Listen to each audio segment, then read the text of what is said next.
Hi guys, today we're going to talk about a silly gun law, silly California gun laws.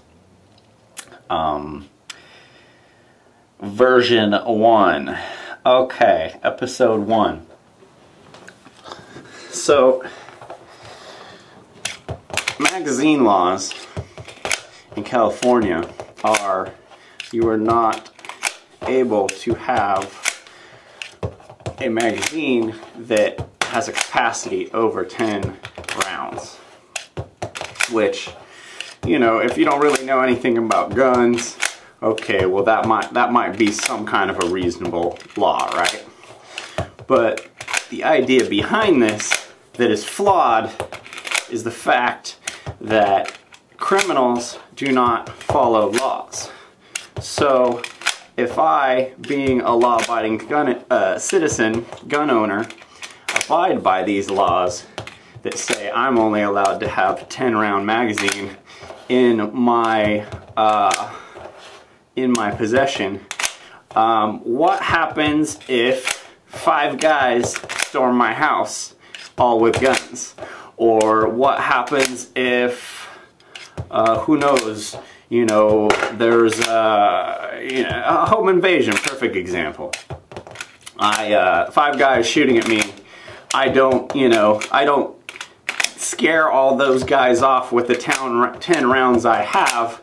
That means I need to reload, which, if I'm someone who doesn't train with my weapon, I don't really know how to do very quickly. So it becomes an issue to me to have to reload my weapon when I'm being shot at by a bunch of assholes.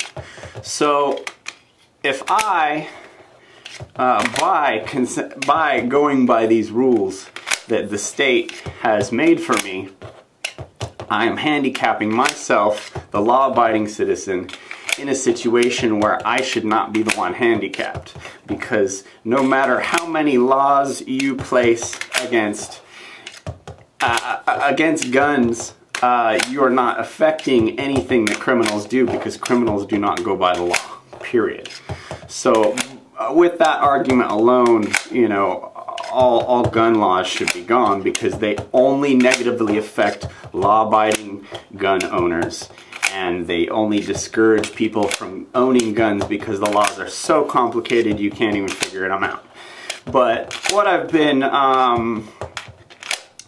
showing you here is the other side, which is, you know, after a little bit of training, you know, you can change magazines extremely fast. So if I'm a bad guy, and for some reason I want to only follow some laws, and I want to go on a killing spree, and for some reason I decide to follow the law and use a 10-round magazine, it really isn't, you know, if I really want to go out and kill a bunch of people, it really isn't that big of a deal for me to train a little bit and train at changing magazines. Therefore, the actual count of the rounds is irrelevant, because this is how long it takes to change a magazine. Half of a second, you know, a part of a second. Even in stress, maybe 2 seconds.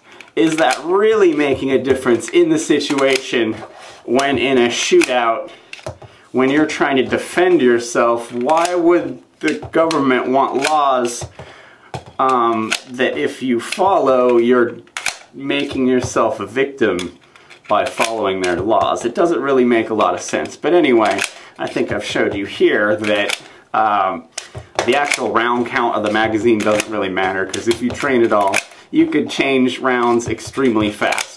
But if you're someone who doesn't train, of course that's going to affect you in a negative way in that situation. So it's really only, all these laws hurt are law-abiding gun owners who don't, you know, maybe have the time to train with their weapons as much, which are the last people we need to be putting handicaps on.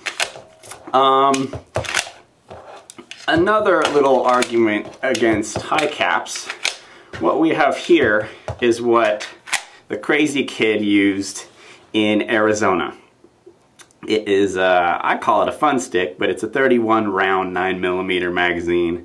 It's pretty much a novelty. Here's a little story about magazines that I'm gonna share with you.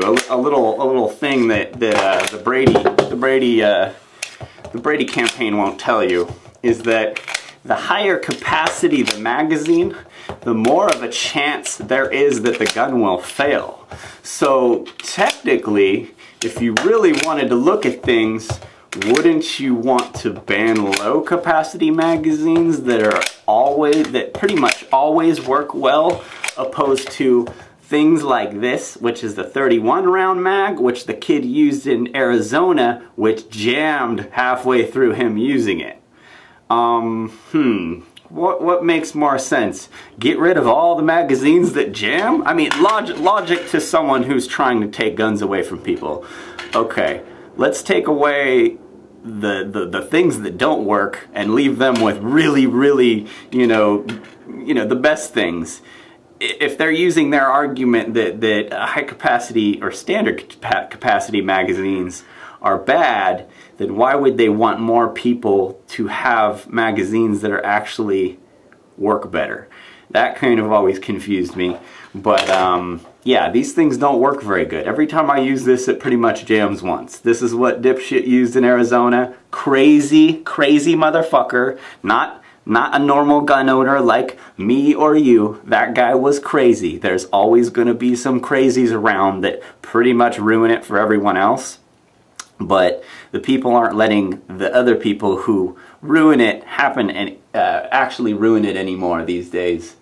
But anyway, so the whole high capacity mags are dangerous and scary because of how many rounds are in them is absolutely ridiculous.